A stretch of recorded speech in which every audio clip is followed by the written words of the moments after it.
Om Namha Naranaya. You are doing wonderful by the grace and blessings of divinity.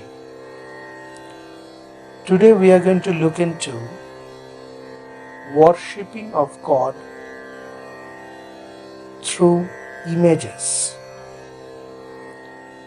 Images also stands here for idol worship. There is a notion in the mind of many people that Hindu are idol worshipper because they usually use images to worship God. This is not at all correct. Images are no other than various symbols of God.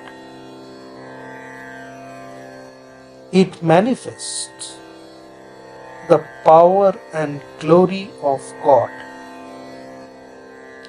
Through such tangible symbol, a worshipper tries to establish contact with the intangible Ishwar, just as a photograph of the worshipper's father or mother.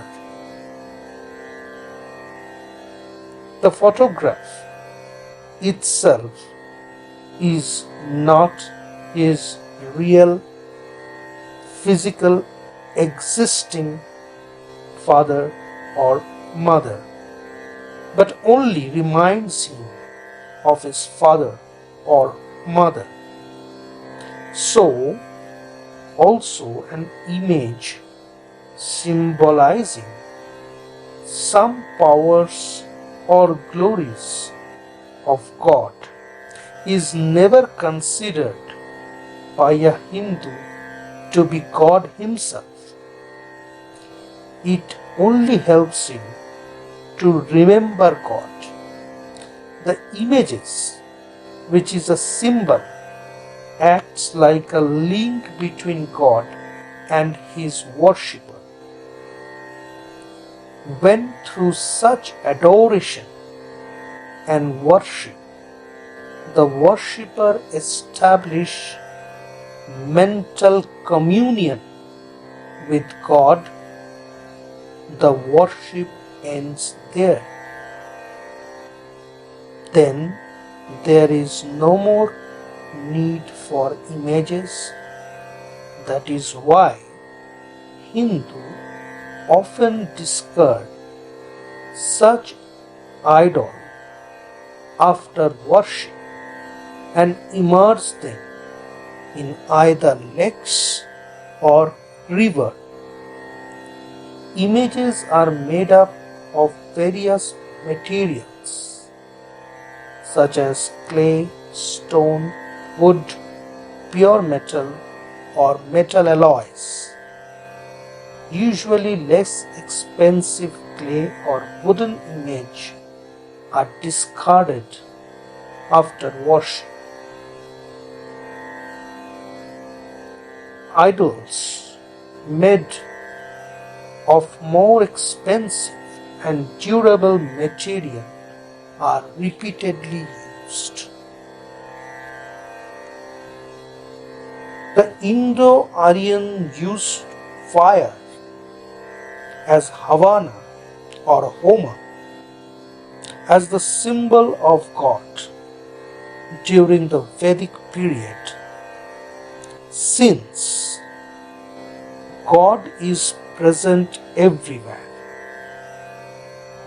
He is omnipresent, omnipotent.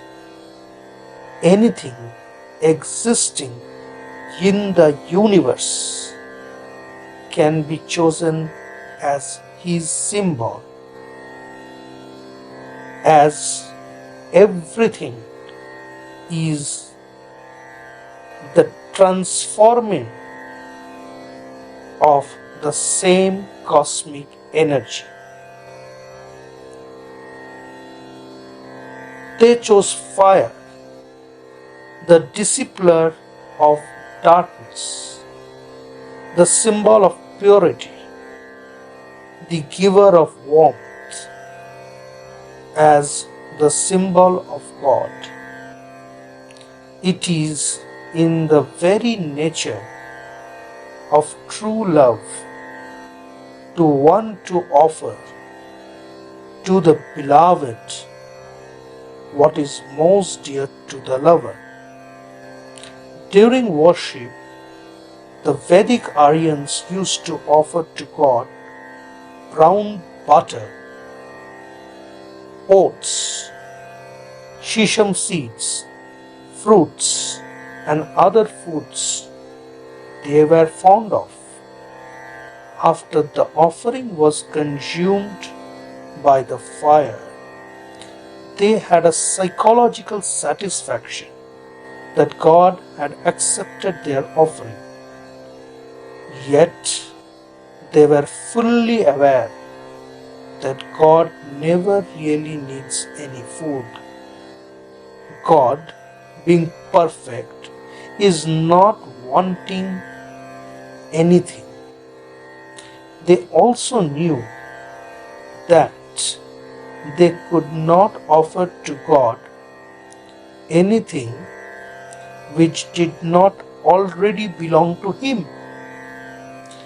This ancient tradition of worshipping God by using the fire as His symbol is still followed in Hindu ritual and worship.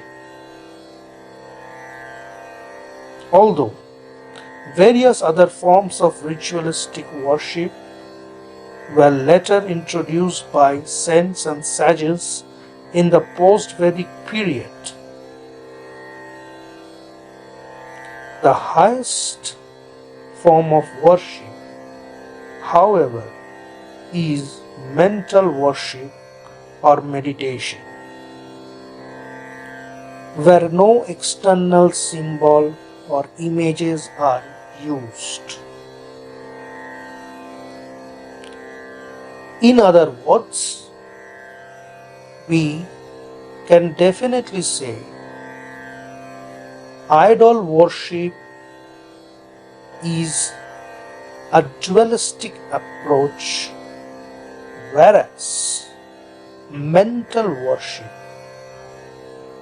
is a non-dualistic approach.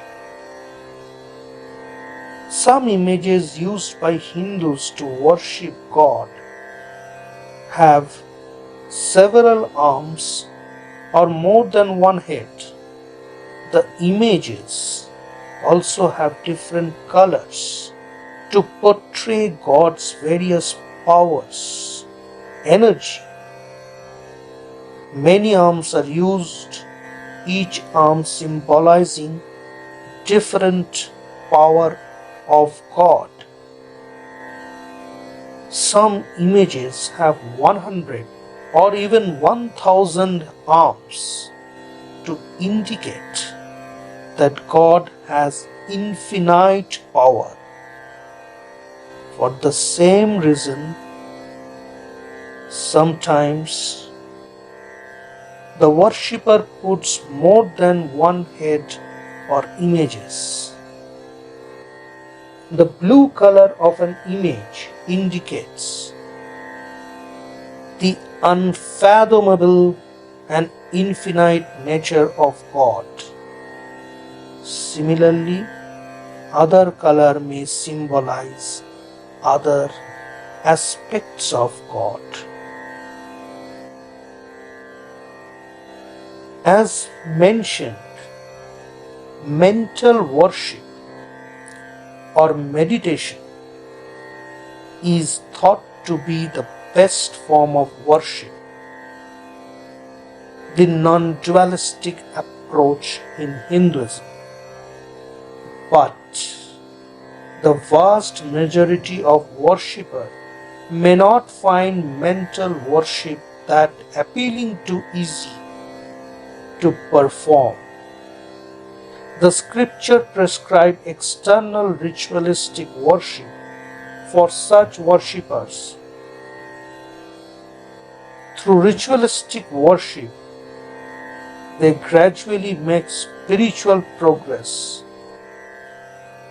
and become ready for mental worship or meditation. In order to keep the body and mind alert during worshipping, the worshipper is advised not to worship with a full stomach. This is also a case during meditation. Therefore, some worshippers fast until they have finished their worship. But such fasting is not obligatory. Those who are unable to fast can take a light meal, such as a small quantity of fruits and milk before worship. In external ritualistic worship, the worshipper uses flour, water, light, a hand fan, and a piece of cloth as symbols of 5 elements, which, according to Hinduism, constituted this entire universe. Different foods and other kinds of gifts are also offered to God. This develops a relationship with the God, but it is already made to understand that by doing so, a worshipper develops a psychological satisfaction only. The worship starts with purification. Every item used in worship has to be purified by the thought of the worshipper. Holy words associated with God, called mantras, are chanted by the worshipper along with the thoughts of purification, such as, may the flour be pure and holy, may the water be pure and holy. In this manner, he purifies every item used for worship. Then he purifies every part of his own body. After that, he has to think of the divinity present in him. He prays to God that by God's grace is blessing his inherent divinity becomes manifest, and thus he may become fit to worship God. According to the Sanatan Shastra, only a person who has been able to manifest his inherent divinity can really appreciate and adore God. The worshipper then offers flowers to God as a symbol of his love and devotion. He offers foods and other gifts, and last of all, he presents the symbol of 5 elements to God, as though to make the statement that he cannot offer God anything that does not already belong to him. By using those 5 symbols, he offers the entire universe to God. This offering is called arati or aratika. The worshipper also prays to God for well-being of all the creatures in the world, as well as for his own spiritual illumination. Throughout the course of this worship, the worshipper has the opportunity to constantly think of purity and holiness. As a result, through repeated ritualistic worship, he gradually becomes holy, because what one thinks, that one eventually becomes. From this, we can understand that though ideal worship is Dvaita Bhav or dualistic approach, but it uses all such materials which represents the Advaita. That means it represents the energy of the universe, which constitutes the whole of the universe, which constitutes even the worshipper. Therefore, this ideal worship is just a representation of what is intangible into a tangible form, and the source of oneness remains the same. Hope by this discussion we can understand and remove our ambiguity